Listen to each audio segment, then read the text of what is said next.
Cool. All right, we're going to get started right on time. Um, if anybody else is interested in this webinar, you can always say, hey, this is on YouTube, subscribe to the YouTube channel, and there's going to be a bunch of content up there too. Each month I like to change it up a little bit. Sometimes we do nutrition, sometimes we do exercise, sometimes we do relaxation. But these are going to go on throughout the whole year. And if you do have a topic that you want to learn more about, feel free to shoot me an email and say, hey, can you be a little bit more insightful on this topic? And I will gladly put something together for you. So today is creating a fat burning workout. And I kind of uh, went off here and used the words fat burning.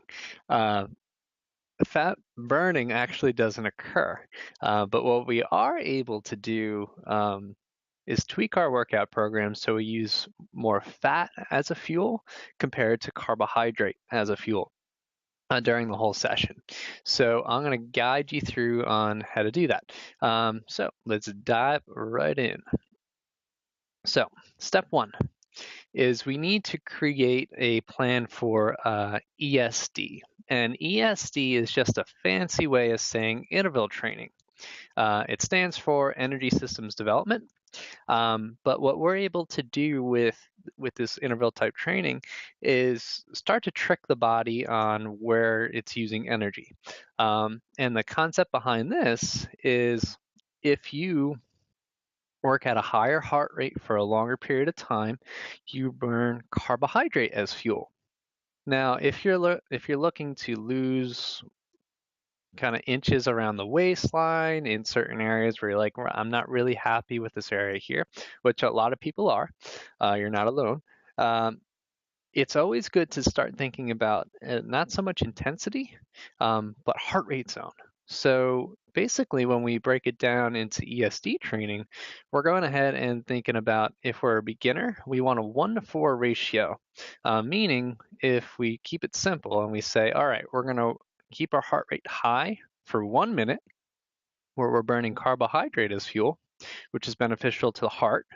We're going to drop it down to 4 minutes of a walking pace, a talking pace, where your body is able to recover, but also the most important part here, where it's able to use fat as a fuel. Not burn the fat off, but actually make those fat cells smaller.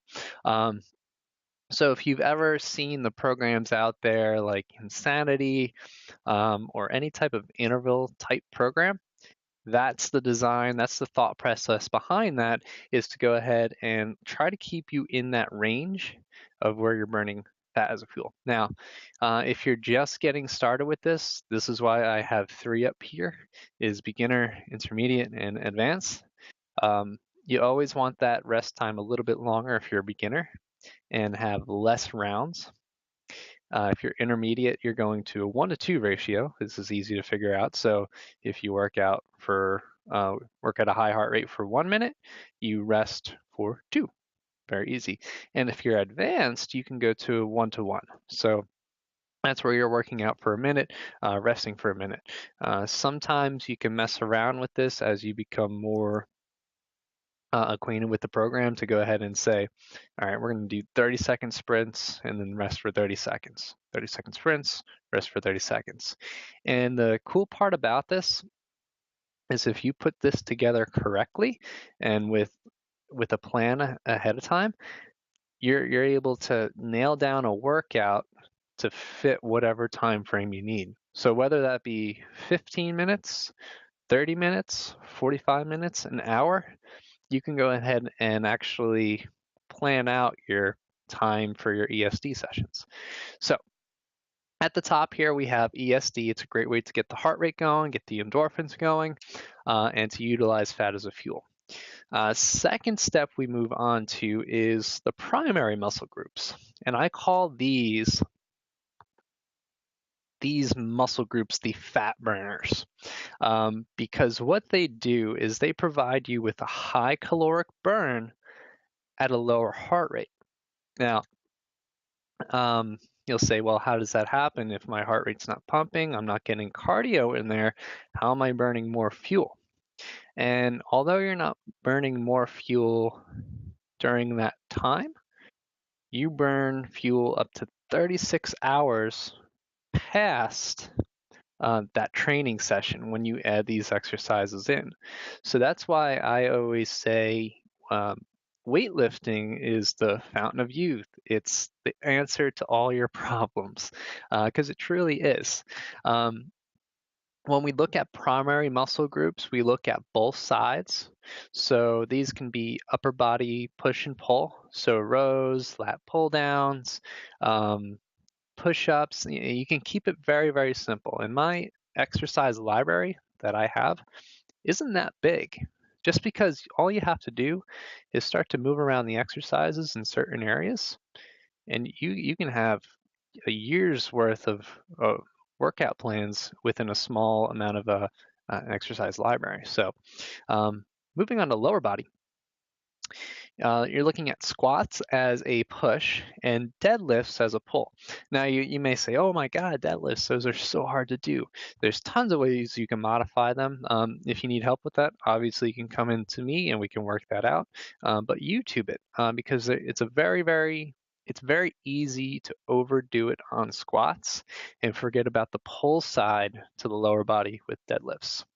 Now, I'm going to show you a sample later of how to put this together, but it's always a cool idea when you do your primary exercise groups to go ahead and have an upper body or lower body first. It doesn't matter which one comes first.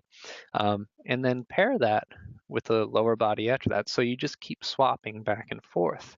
This keeps the heart rate at a typically low level where it's burning fat as a fuel, and you're getting that afterburn of 36 hours of that workout of after that workout. You're able to burn more fuel at rest because your muscles are demanding more energy. So that's the cool part about adding this primary in right after our cardio, because your heart rate comes down. And guess what? It wouldn't be a metabolic fat burning workout if we didn't go back to that ESD training. So this is where I'm going to kind of plug heart rate training in there. If you don't have one, and Christmas is coming around, Hanukkah, whatever. If you really want to train properly and know which zone you're in, heart rate training is a great way to go. So when we come back to this ESD session, our heart rate was low during those primary muscle groups. And now we're going to boost your metabolism right back up, and we're going to hit the cardio and hit the fat burn again in a different way. So within a 30-minute time, you're burning so much fuel, and you're burning a lot from that fat source in there too. So it's pretty cool how the flow of this goes and how quick it goes when you start to build it. So just to recap, we have ESD first, we have primary muscle groups second, so those are the big muscles, and then we go back to ESD again. Okay, so it's not complicated at all. You just have to have that plan out to make sure you follow all the way through. Now, to move on, we want to hit what's called secondary muscle groups. Secondary muscle groups are the dessert of the workout. So this is where you get to be a little bit more creative, at least on my end, or you can keep it simple. But it's the core work. It's the planks, it's the chops, it's the lifts, it's adding balance to your workout.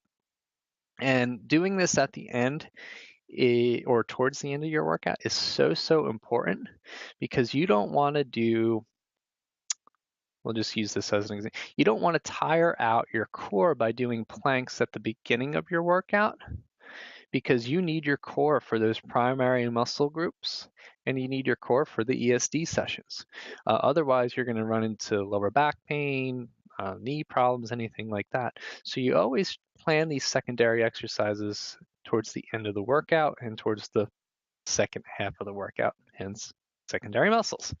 You can call these the beach muscles too, because this is where you can go ahead and start to add bicep curls, triceps. If you really want muscles to pop around those areas, you can go to single arm exercises or single sided exercises like lunges and things like that. This is where you can add a little bit more movement and a little bit more spice to your workout. So after the secondary muscles, back to ESD again. So when this all comes together, um, I have an example here of it's about a 30-minute workout, and it is kick butt workout. You really work all your muscles. You hit primary, secondary, uh, and I use this as a beginner fat burner metabolic workout, because it's not counting reps, it's not counting sets, it's not counting any of that. It's just counting time, which is really intense, but really easy at the same time. So you don't need to write down your rest times. You don't need to write down sets and reps as we talked about before.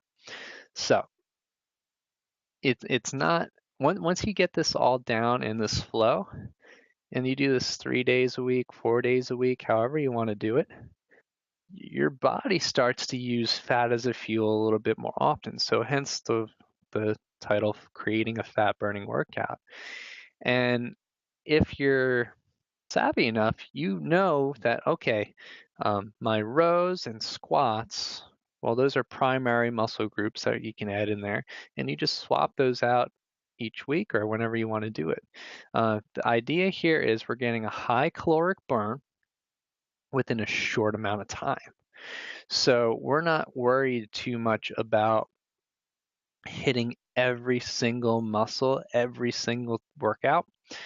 We're just worried about kind of creating that metabolic burn in your body. So let's recap one more time. So we start with an ESD, and I use the example of here of 3 rounds of 30 seconds as a sprint and a 1-minute active rest. This can be stretching, this can be walking, this can be breathing exercises, this can be corrective exercises if you work with me on functional movement screens, which I know one of you do. And then we move on to primary. So primary, like I like to add a lot of back in there because it's a bigger muscle group. So call me biased, but in order to improve posture, you have to overtrain your back so your chest doesn't take over. So if you do work with me eventually, you'll notice a lot of my workouts are a lot of rows, a lot of barbell rows, dumbbell rows. But anyway, and then we move on to a lower body and we do 1 minute. Okay, you take mini breaks in between, you do it however you want. And we're right back into ESD. But take notice here that we drop the rounds down because the body does start to fatigue a little bit and does open up to injury. So we don't want to overtrain that system just because we know we can open ourselves up to injury a little bit too easily. So we go ahead and do 30 seconds again, and then 1 minute rest, active rest, or walking. Lastly, but not least, you need to add these are single-sided things and muscle groups that you typically don't train all the time. So I like to add single-sided things, TRX row, external rotation with the rotator cuff. And again, we're counting time here. So, and then we finish it off in 1 to 2 rounds, depending on how you're feeling, because at the end of the workout, you're probably like, oh my God, this is tough, and it's only in a 30-minute time, is to take this 30-second sprint and then add again, we're just kind of copying from before, which is very easy. So this format gives you the exact thing you need to go ahead and literally get started today if you wanted to. If you do want this workout, message me and I'll send it right over to you. And you can get started on this right away. If you need any help with anything, feel free to message me or anything like that. But our 15 minutes just went by like that, which is half of this workout time. So if you guys need anything at all, again, I'm here to help. If you have any questions on personal training or setting up a personalized plan, I'm your guy. So I have a question here. Yes, I will send the YouTube link. Subscribe to that channel too, because I post things pretty often on there, things going around the site and everything like that. But otherwise, I'm on Jabber.